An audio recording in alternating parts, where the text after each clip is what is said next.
तो हेलो दोस्तों, आप सभी का बहुत बहुत स्वागत है आपके फेवरेट चैनल पर।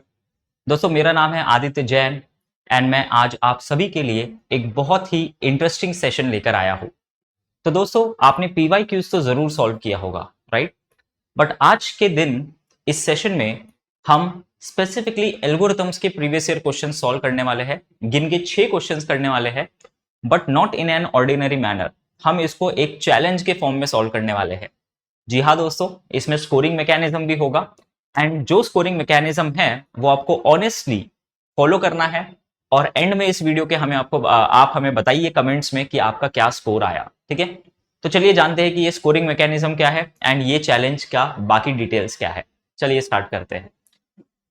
तो दोस्तों, पहले तो आपको पॉज करके सॉल्व करना है, क्योंकि ये एक रिकॉर्डेड सेशन है, राइट? तो जो भी मैं क्वेश्चंस आपको दूंगा, आपको उसको पॉज करना है और मेरे सोल्यूशन बताने के पहले, मेरे डिस्कस करने के पहले आपको खुद से उसे सॉल्व करना है। ठीक है, तो every question appears, pause the video. जैसे ही आपको कोई क्वेश्चन दिखता है, वीडियो को पॉज करिए। ठीक है, solve it on your own before looking at the solution. क्योंकि दोस्तों, मैं तो आपको डिटेल सोल्यूशन बताने वाला हूं, लेकिन मेरे सॉल्यूशन बताने के पहले आपको खुद को उसे सॉल्व करके देखना है और अपनी एक्यूरेसी को मेजर करना है। ठीक है, earn points, assign yourself points based on the difficulty level, no negative marking here, just growth। तो दोस्तों, हम नेगेटिव मार्किंग नहीं दे रहे आपको, क्योंकि हम चाहते हैं कि आपको सिर्फ पॉजिटिव मार्क्स मिले या 0 मार्क्स मिलेंगे अगर आप गलत सॉल्व करते हो तो। ठीक है, लेकिन हम एक्सपेक्ट कर रहे हैं कि आप सभी सॉल्व कर पाएंगे अगर आपने हमारे लेक्चर्स अटेंड किए हैं तो पॉज करने के बाद जब आप देखोगे तो पॉइंट्स के बेसिस पर आप अपने आप को स्कोर देते जाइए। वो स्कोरिंग कैसे देना है वो भी मैं आपको अभी बताने वाला हूँ। ठीक है, and comment the score. Be honest, tell us your total score in the comment section at the end। मैं आपको वापस से ये बताऊंगा दोस्तों कि ऑनेस्टली इसे ट्राई करिए, क्योंकि आपको खुद को एक फीलिंग ऑफ अचीवमेंट आनी चाहिए। ठीक है, तो सॉल्व करिए और जो भी आपका फाइनल स्कोर आता है वो हमें कमेंट सेक्शन में जरूर बताइए। तो ये प्रोसेस को हम फॉलो करने वाले हैं एंड टू एंड दोस्तों। तो चलिए शुरुआत करते हैं। तो पहले पॉइंट्स सिस्टम कैसा है, ठीक है, क्या ग्रेडिंग होने वाली है उसको समझ लेते हैं। तो हमने भाई 3 लेवल के यहां पर डिफिकल्टी लाई है। ठीक है, for each difficulty we have 2 question. तो इजी लेवल है, मीडियम लेवल है और हार्ड लेवल है। ठीक है, इजी लेवल के क्वेश्चंस अगर आप सही तरीके से सॉल्व करते हो, ठीक है, तो you will gate 5 points. Her question को करेक्ट सॉल्व करने पे आपको 5 पॉइंट्स मिलेंगे, गलत सॉल्व करने पे 0। ठीक है, मीडियम अगर आप सही सॉल्व करते हो तो खुद को 10 पॉइंट्स दीजिए। ठीक है, और गलत करते हैं तो 0 अगेन। एंड अगर आप हार्ड क्वेश्चन को सही सॉल्व करते हैं दोस्तों, तो गिव योरसेल्फ 15 पॉइंट्स। जी हाँ, क्योंकि उसकी डिफिकल्टी बहुत कॉम्प्लेक्स है। ठीक है, एंड डिस्क्रिप्शन, तो fundamental concepts and direct formula applications है इजी क्वेश्चंस में। ऑल्दो इतने भी ज्यादा इजी क्वेश्चंस नहीं है कि फॉर्मूला डाल के आप सॉल्व कर सकोगे। ठीक है, फिर जो मीडियम लेवल के हैं वो logical deduction and multiple calculations needed है। और जो टफ क्वेश्चंस है वो कॉम्प्लेक्स रीजनिंग और लेंदी लेंदी एज केसेस आपको सोचने हैं उसमें। ठीक है, स्पेशल केसेस आपको सोचने हैं जिससे वो सॉल्व हो गए।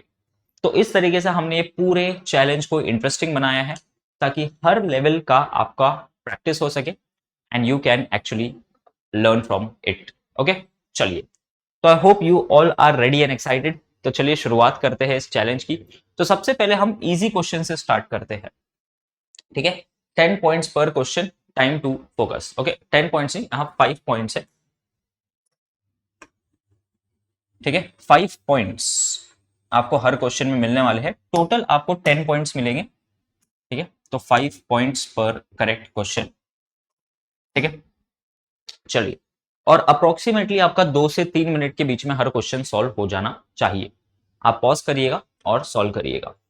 ओके, तो दोस्तों ये पहला क्वेश्चन है आपका। आप इसको देखिए, मैं साइड हो जाता हूं। आप स्क्रीन को पॉज करिए एंड इसको सॉल्व करने के बाद स्क्रीन को रिज्यूम करिए। ठीक है, तो मैं आपको 5 सेकंड देता हूं, पॉज करिए।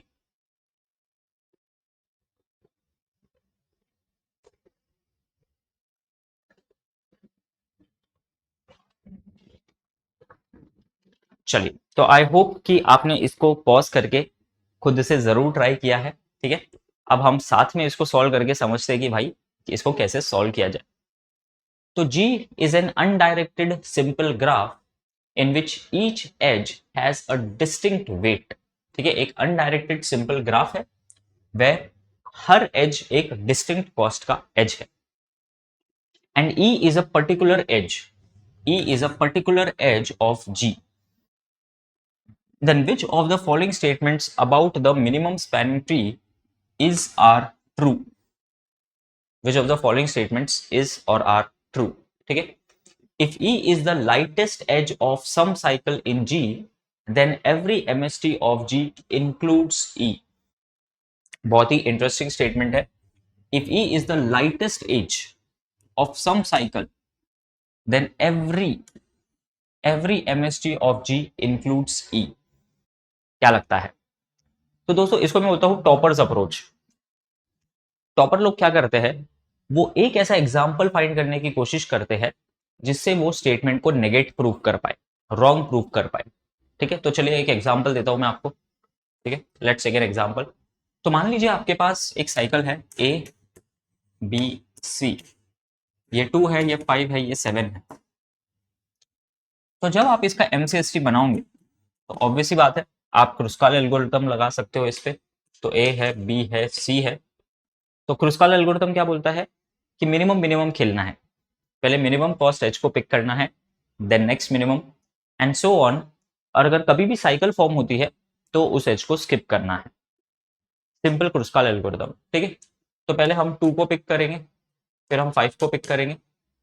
एंड हमें और एक प्रॉपर्टी पता है कि अगर हमारे पास n वर्टाइसेस है तो MCST में जो एजेस रहेंगे वो रहेंगे n-1. तो यहां पर हमारे पास 3 वर्टाइसेस है तो 2 edges are sufficient. 2 edges are sufficient for this to be a MCST. ठीक है, तो ये हमारा MCST बन गया. तो यहां अगर हम देखें तो अगर 2 is the lightest edge weight of a cycle, then it is also there in the MCST. तो भाई हमारा ये स्टेटमेंट ट्रू लग रहा है. लेकिन दोस्तों मैंने आपसे जो कहा है कि टॉपर्स लोग इसको नेगेट प्रूव करने की कोशिश करते हैं. तो हम क्या करेंगे, हम एक ऐसा एग्जांपल लेंगे जिसमें हम इसको रॉन्ग प्रूव कर सके. तो देखिए, ध्यान से देखिए. मान लो ये एक साइकिल है और ये एक और एक साइकिल. ठीक है, तो ए बी सी डी, इसको मैं ले लेता हूं 10, इसको मैं ले लेता हूं 15, इसको मैं ले लेता हूं 20. ठीक है, और इसको मैं ले लेता हूं 2, इसको मैं ले लेता हूं 5. अब ध्यान से देखिए मेरी बात को दोस्तों. तो अगर मैं इस ग्राफ को कंसिडर करूं तो do you agree 10 is the lightest weight edge of this cycle, some cycle. किसी तो भी साइकिल का लाइटेस्ट वेट एज है 10. ये जो मैं ए डी सी देख रहा हूं, 10 is the lightest weight edge. Correct, तो ये मेरा ई है. So will this be present in every MCST. तो अगर आप इसका एमसीएसटी बनाओ दोस्तों, ठीक है, तो पहले तो आप स्केलेटन बना लीजिए और फिर आप इस पे क्रुस्काल लगाइए. तो पहले हम 2 पिक करेंगे, देन हम 5 पिक करेंगे, देन नेक्स्ट मिनिमम 10. लेकिन इसको ऐड करने से साइकिल फॉर्म हो रही है तो हम इसको स्किप कर देंगे. ठीक है, and then we will pick 15 and this is going to be our MCST. So in this example you can see जो हमारा ई है वो एमसीएसटी में नहीं है. तो we have proved that it is not necessary that the lightest weight edge of some cycle will be part of MCST. ये जरूरी नहीं है. क्यों? क्योंकि दोस्तों जो लाइटेस्ट वेट एज है वो इस साइकिल का, वो दूसरे किसी साइकिल का हाईएस्ट वेट एज हो सकता है. ठीक है, तो इस रीजन से दिस इज नॉट ट्रू, तो ये फॉल्स हो जाता है. And E is the heaviest edge of some cycle, then every MCST of G excludes E. हाँ, तो ये करेक्ट है. ठीक है, ये करेक्ट है, ये करेक्ट है, क्योंकि ये आपकी प्रॉपर्टी है MCST की. The highest weight edge of any cycle will not be a part of the MCST. ठीक है, तो ये ट्रू है, तो ये आपका ट्रू हो जाता है. तो statement 1 is false and 2 is true. Only 2 is true.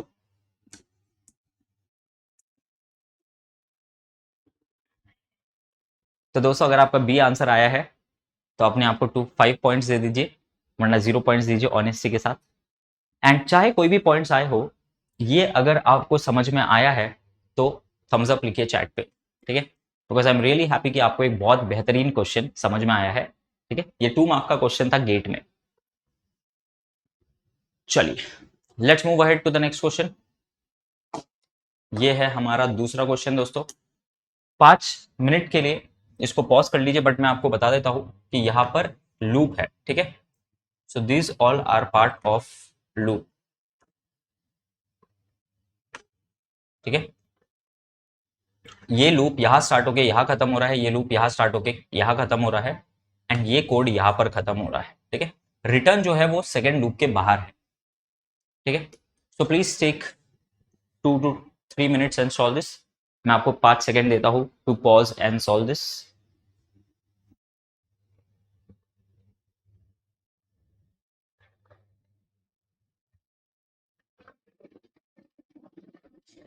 चलिए, तो दोस्तों I hope you have tried solving this. तो कंसिडर द फॉलोइंग फंक्शंस। एक फंक्शन दिया गया है आपको, and the return value of the function is, चलो भाई, रिटर्न वैल्यू पूछा गया है कि return value is order of what. चलिए, तो अगर आप अच्छे से देखेंगे तो ये एक नेस्टेड लूप है ना।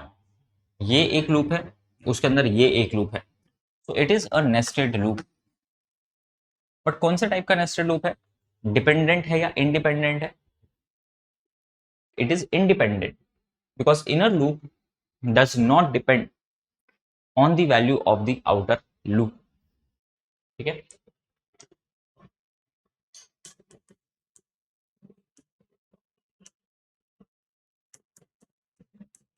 ठीक है, तो नेस्टेड इंडिपेंडेंट लूप है। अब दोस्तों आपको पता है कि अगर नेस्टेड इंडिपेंडेंट लूप्स है आपके पास, तो आपको क्या करना है, दोनों लूप्स की कॉम्प्लेक्सिटी को सेपरेटली फाइंड करना है, एंड देन उन दोनों को मल्टीप्लाई करके आपको फाइनल आंसर मिल जाएगा। That's how you solve any such question, ठीक है। तो चलिए, जो हमारा आई लूप है वो n/2 से लेकर n जा रहा है, हर बार +1 होके, तो भाई ये चलेगा हमारा order of n times, okay. जो हमारा जे लूप है वो 2 से लेकर n जा रहा है और हर बार 2 से मल्टीप्लाई हो रहा है। तो अगर आपने हमारी क्लासेस अटेंड की है तो हमने आपको शॉर्टकट सिखाया है कि this is order of log of n to the base 2। ये लॉग n टाइम्स चलता है, राइट। एंड हर बार k equal to k plus n/2 हो रहा है, ठीक है, हर बार n/2 से इंक्रीज हो रहा है। तो यहाँ पर 2 डिफरेंट टाइप के क्वेश्चन बनते हैं दोस्तों। पहला क्वेश्चन है कि what is the time complexity. तो टाइम कॉम्प्लेक्सिटी हो जाएगा ये order of n times log n, correct. But हमें टाइम कॉम्प्लेक्सिटी पूछा है क्या? नहीं, हमें पूछा गया है the return value is function of, the return value of the function is order of. तो रिटर्न हो रहा है k, तो k हर बार n/2 से ऐड हो रहा है, हर बार n/2 से ऐड हो रहा है, और कितने बार ऐड हो रहा है? n log n टाइम्स हो रहा है, okay. So value of k is order of n/2, how many times? n log n base 2 times, okay. So this is order of n square by 2 log n, which is order of n square log n, ठीक है। तो this is the final answer, option C is the final answer। तो दोस्तों अगर आपका ये सही आया है तो अपने आपको 5 पॉइंट्स दीजिए, वरना 0 पॉइंट्स दीजिए। एंड मोर इंपॉर्टेंटली, क्या आपने इसको सही सॉल्व किया है, दैट इज मोर इंपॉर्टेंट, ठीक है। चलिए, so let's move ahead to the next question. तो अब हमारा इजी सेक्शन समाप्त हो गया है दोस्तों। अब हम लेवल अप करेंगे, अब हम चलेंगे मीडियम लेवल पर, ठीक है। तो अब हमारे मीडियम लेवल के क्वेश्चन आ रहे हैं। तो हर करेक्ट क्वेश्चन के लिए अपने आप को आप 10 पॉइंट्स असाइन करिए, ओके। और अनफॉर्चुनेटली अगर आपका गलत आता है तो 0 दीजिए, ठीक है। चलिए, तो let's get started. I hope you are ready. So this is the first question. 5 minutes, sorry 3 minutes लीजिए, पॉज करके सॉल्व करिए इसे। मैं साइड हो जाता हूँ।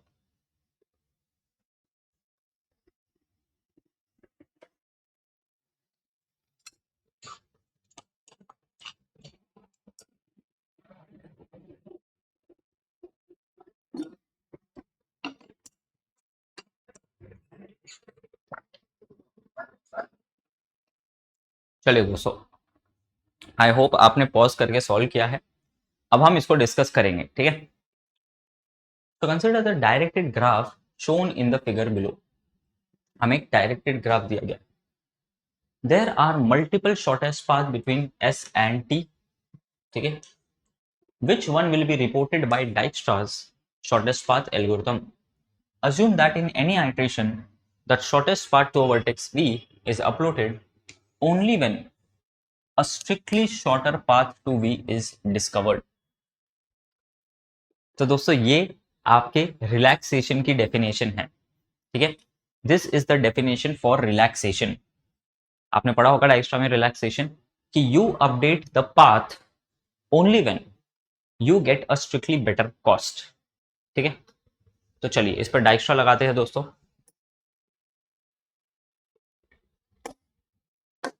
इसको डुप्लीकेट कर लेते हैं।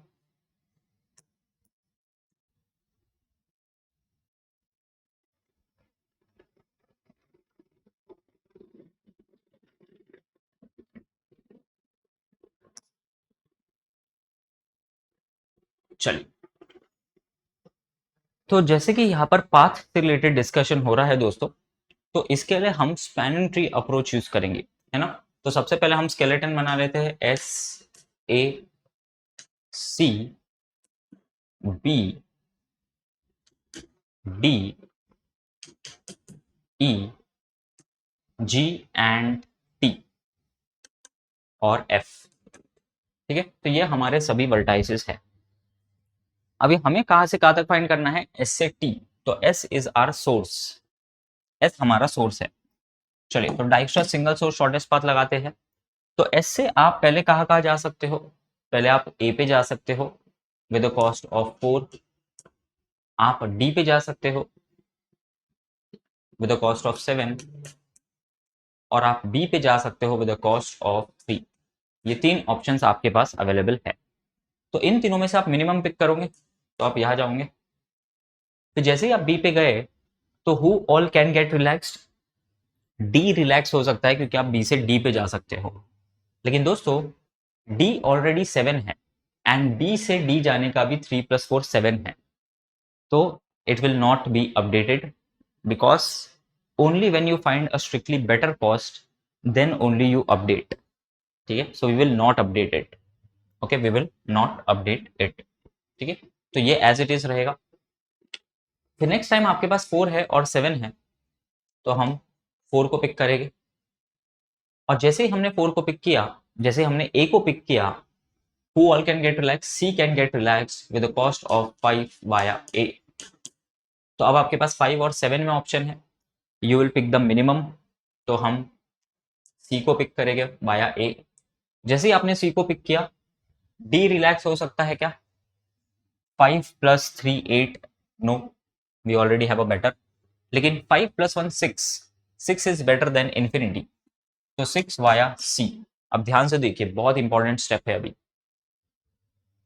तो हम ई तक पहुंच सकते हैं विद द कॉस्ट ऑफ 6, और 6 और 7 में वी विल पिक 6। अब देखिए, ध्यान से देखिए, जैसे ही आपने ई को पिक किया, ई से आप जा सकते हो टी पे, जी पे। टी पे आप जा सकते हो विद द कॉस्ट ऑफ +4, तो 6 + 4 10 हो जाता है वाया ई। जी पे जा सकते हो विद द कॉस्ट ऑफ +2, तो ये 8 हो जाता है वाया ई। तो अभी आपको 7 10 और 8 में से मिनिमम पिक करना है। ऑब्वियसली 7 इज द मिनिमम, तो आप इस एच को पिक करिए। और जैसे ही आपने डी को पिक किया, डी से टी जा सकते हो, डी से एफ जा सकते हो, बाकी सब तो ऑलरेडी सिलेक्टेड है। डी से एफ आप जा सकते हो +5 में, तो 7 + 5 12 वाया डी। लेकिन डी से टी आप जा सकते हो 3 कॉस्ट में, एंड 7 + 3 10 हो जाएगा, बट यू ऑलरेडी, आपके पास ऑलरेडी 10 कॉस्ट का एज है वाया ई। तो you will not relax, you will not do relaxation, you will not update because you have already a path via E to T, ठीक है। तो आप इसको एज इट इज रहने दोगे। फिर आपको 12 10 और 8 में से मिनिमम पिक करना है, you will pick G। Again 8 + 3 is not better than 10, तो यू विल स्किप इट। और फिर आप वाया E सिलेक्ट करके T को पिक कर लोगे, ठीक है, and then finally you will select D to F. So this is going to be the Dijkstra's single source shortest path solution. ठीक है, अब हमें क्या पूछा गया है, हमें पूछा गया है S से T का पाथ। तो S से T आप देख लीजिए, तो SACET is the only path, SACET is the only path that will be reported by Dijkstra. So correct answer is option D.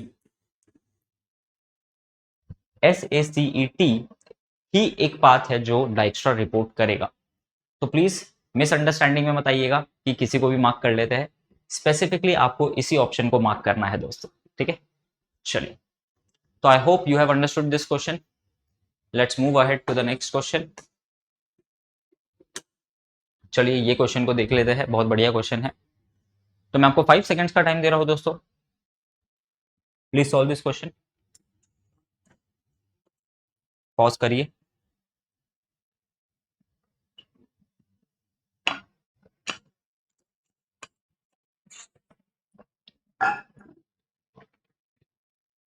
Okay, तो दोस्तों I hope you have solve this question. I know देखने में बहुत डरावना दिख रहा है, लेकिन इतना ज्यादा डरावना क्वेश्चन है नहीं है। ठीक है, दिखने में बहुत डरावना दिख रहा है। चलिए तो समझ लेते हैं क्वेश्चन को। तो consider the weights and values of items listed below. Note that there is only 1 unit of each item. तो 4 आइटम दिए हैं, सबके वेट्स दिए गए हैं और सबके वैल्यू या प्रॉफिट दिए गए हैं आपको। ठीक है, the task is to pick a subset, pick a subset of these items such that their total weight is not more than 11 kgs and the total value is maximized। तो सिर्फ इतना स्टेटमेंट पढ़ के हमें समझ जाना चाहिए कि ये हमें नैपसैक का क्वेश्चन दिया गया है।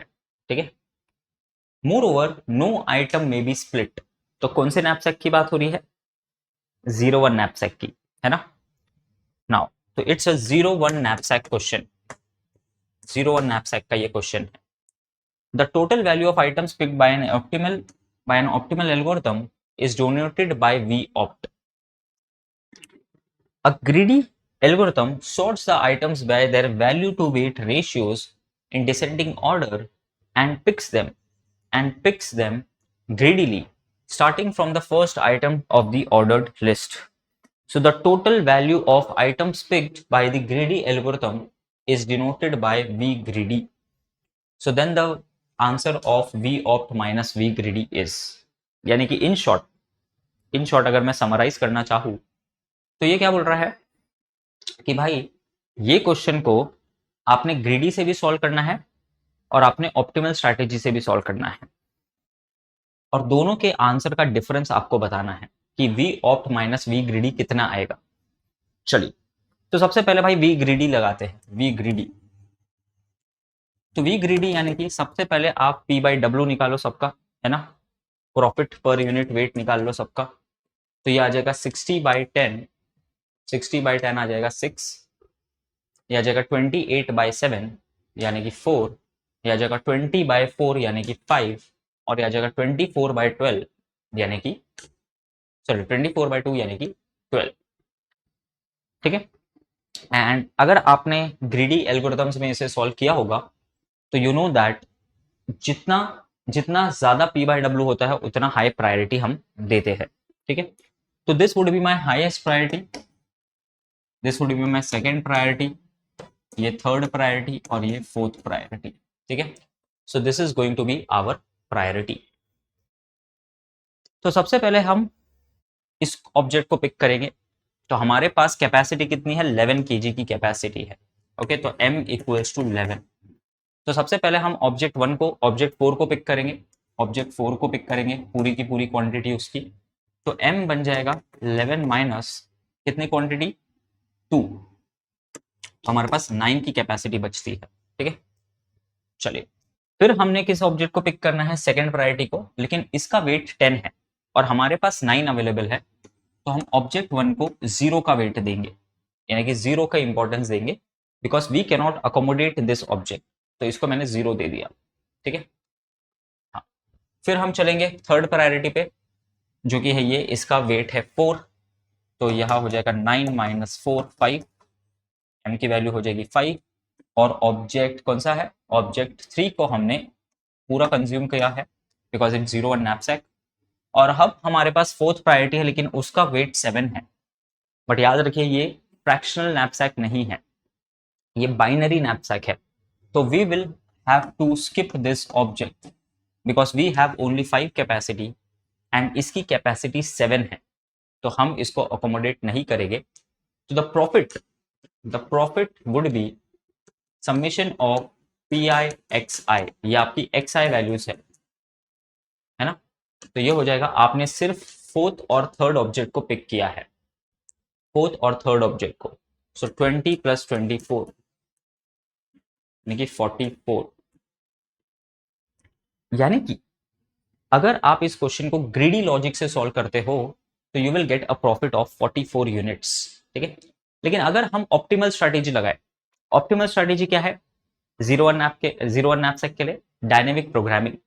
तो अगर हम इसको डायनेमिक प्रोग्रामिंग से सॉल्व करें, लेकिन दोस्तों डायनेमिक प्रोग्रामिंग से सॉल्व करना यानी कि मैन्युअली सॉल्व करना, और अगर आप देखोगे so the maximum profit that you can make is 60।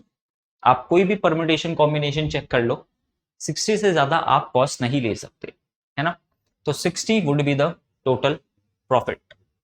तो वी ऑप्टिमल इज एक्चुअली 60, तो the answer will be V optimal minus V greedy, तो रहता है 60 माइनस 44 16, ठीक है। वी ऑप्टिमल 60 कैसे आया, क्योंकि आप मैन्युअली देखिए कि आप सिर्फ इसको पिक करके देखिए, इन दोनों को पिक करिए, इन दोनों को पिक करिए, चेक ऑल दी कॉम्बिनेशंस, 4 से 5 कॉम्बिनेशन जो है सबको चेक करिए, you will get 60 as the maximum, ठीक है। तो इस तरीके से दोस्तों हमारा आंसर आ जाता है 16।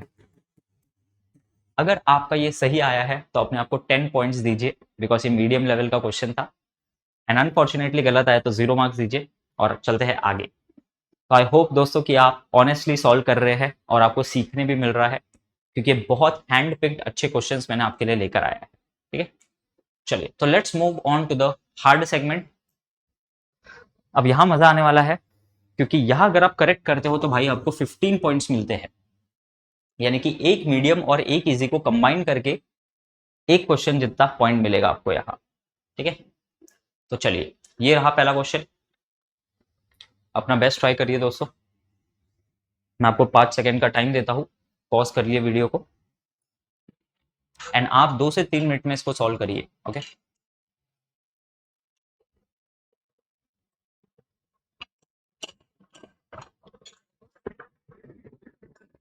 चलिए तो क्वेश्चन देख लेते हैं। Consider the following undirected graph, choose a value of x that will maximize the number of minimum weight spanning trees. The number of minimum weight spanning trees of G for this value of X is, for this value of X is, ठीक है। यानी कि इस value of X के लिए कितने maximum MCST आपके बन सकते हैं। चलिए बहुत ही बढ़िया क्वेश्चन है। तो भाई पहले तो इसको नाम दे देते हैं कुछ, A B C D E,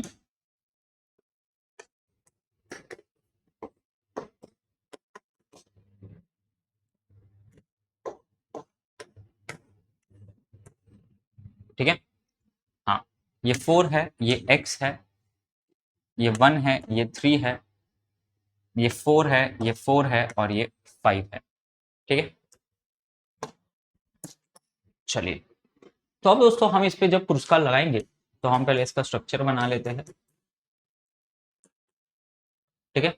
तो सबसे पहले हम मिनिमम पिक करेंगे 1, फिर हम नेक्स्ट मिनिमम पिक करेंगे 3 एंड ये 4 को हम स्किप करेंगे बिकॉज साइकिल फॉर्म हो रही है। देन आप ये 4 और ये 4 में से कोई एक पिक करोगे, है ना, because you can only pick 1, नहीं तो साइकिल फॉर्म हो जाएगी। तो यहाँ पर आपके पास 2C1 यानी कि 2 ऑप्शन है to construct the left sub tree, left sub tree नहीं यानी कि इस पार्ट को बी को पिक करने के लिए, ठीक है। आपके पास 2 वेज है, 2 में से आपको कोई एक पिक करना है। और अगर आप राइट साइड देखोगे तो यहां पर दोस्तों आपके पास एक्स वैल्यू है और आपके पास 5 है। अब यहां पर बहुत इंटरेस्टिंग हो जाती है बात, क्यों, क्योंकि आपको एक रूल पता है कि the maximum weight edge is not part of the MCST. तो अगर x आपका ग्रेटर देन 5 होता है तो x यानी ये कभी भी एमसीएसटी का पार्ट नहीं होगा। तो आपके सिर्फ दो एमसीएसटी बन सकते हैं बिकॉज ऑफ दीज टू, दो चॉइसेस है। यहाँ तो आपके पास एक ही चॉइस है, ठीक है। तो the number of MCST will be 2। अगर x लेस देन 5 हो जाता है तो आपका ये हमेशा एमसीएसटी का पार्ट रहेगा, ये कभी एमसीएसटी का पार्ट नहीं रहेगा।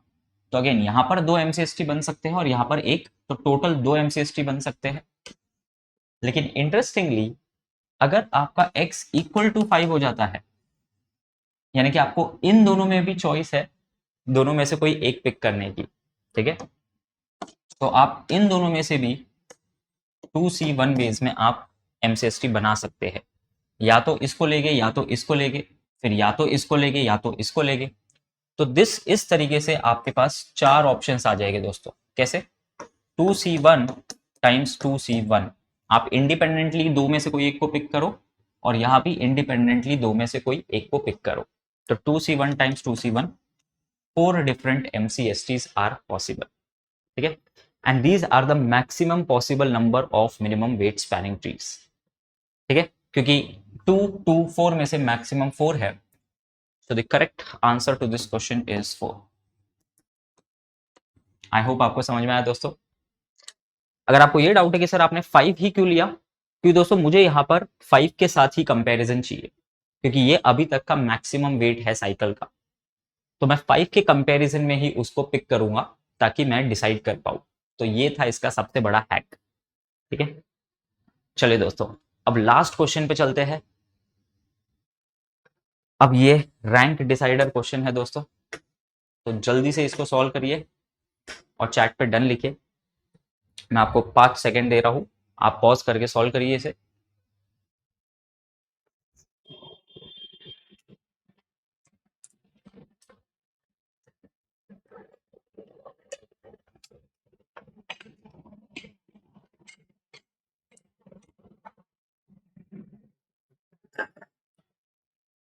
चलिए, तो दोस्तों आई होप कि आपने इसको सॉल्व किया है, ठीक है। चलिए लेट्स सी। तो message is made up of entirely of the characters P, Q, R, S, T. The table of probabilities are given. A message of 100 characters over X is to be encoded using Huffman encoding. Then the expected length of the encoded message in bits. तो भाई ये Huffman encoding पे question दिया गया है आपको, और आपको पता है कि हफमैन एनकोडिंग में क्या किया जाता है, पहले ऑप्टिमल बाइनरी मर्ज ट्री बनाया जाता है, ठीक है। तो लोएस्ट वाले को आप हाईएस्ट प्रायोरिटी देते हो, तो 1 इसको प्रायोरिटी दोगे, ये आपकी सेकेंड प्रायोरिटी है, थर्ड, फोर्थ एंड फिफ्थ, ये आपकी प्रायोरिटी ऑर्डर रहेगी, ठीक है। अब चलिए ऑप्टिमल बाइनरी मर्ज ट्री बना लेते हैं।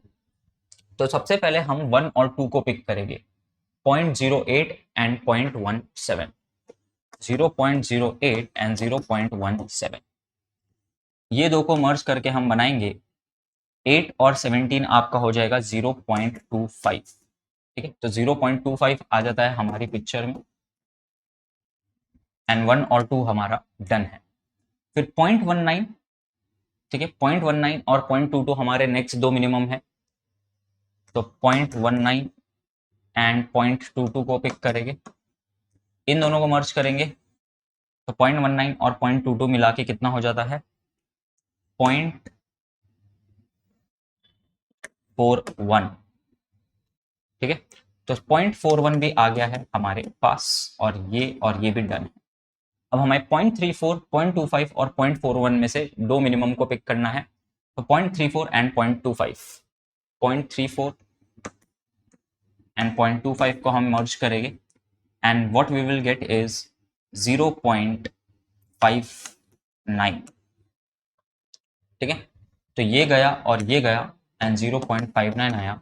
तो finally we will merge these two and we will get 1. So this is going to be our optimal binary merge tree. अब अगर ये ऑप्टिमल बाइनरी मर्ज ट्री है दोस्तों, तो हमें क्या करना है, हमें चाहिए कि अगर कोई 100 कैरेक्टर्स का मैसेज है तो उसको कितने टोटल बिट्स लगेंगे। अब यहाँ हमें पता तो नहीं है कि ये 100 कैरेक्टर्स क्या है, राइट? तो जब भी ऐसा क्वेश्चन आता है तो what we do is we try to find the average bits per character, average bits per character, and average bits per character is nothing but sum of all the internal nodes.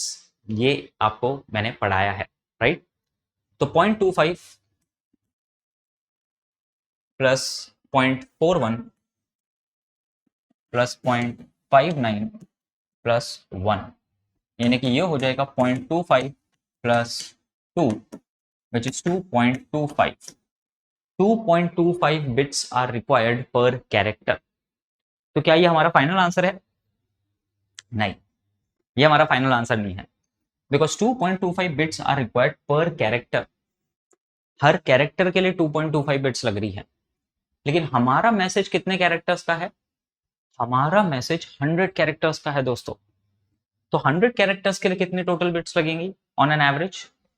सो अगर एक character के लिए 2.25 bits लगती है, तो for 100